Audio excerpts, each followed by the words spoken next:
Kupila sam kilogram crnog i belog grožđa i prvo što ću raditi, očistit ću ga od peteljki.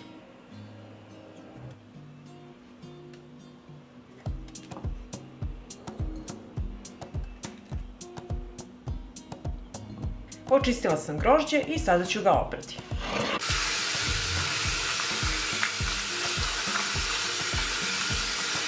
Oprala sam grožđe i sada ću jedan dobro opran limun iseći na tanke kolutove.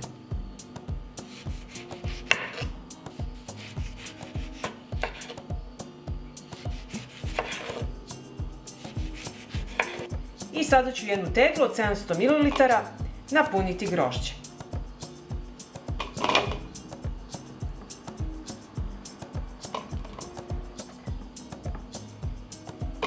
Zatim ću staviti kriške limuna. Stavite prema vašem ukusu.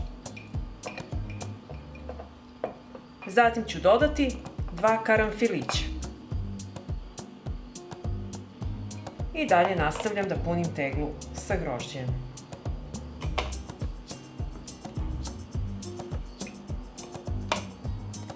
I evo kako izgleda tegla. I tako ćemo napuniti i drugu.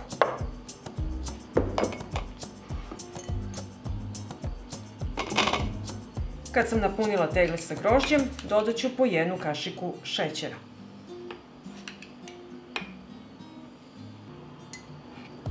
Pa ću tegle napuniti sa vodom.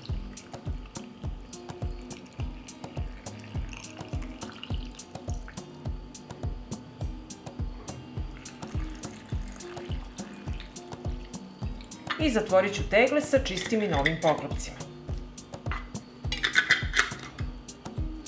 Pripremit ćemo tegle za pasterizaciju. U jednu šerpu na dno ću staviti krpu i unutra staviti tegle. Isipat ću vodu u šerpu do visine poklopca. Šerpu stavljam na šporet, uključujem i od momenta kada proključa kuvaću 20 minuta. I pasterizacija je gotova i sada ću izvaditi tegle.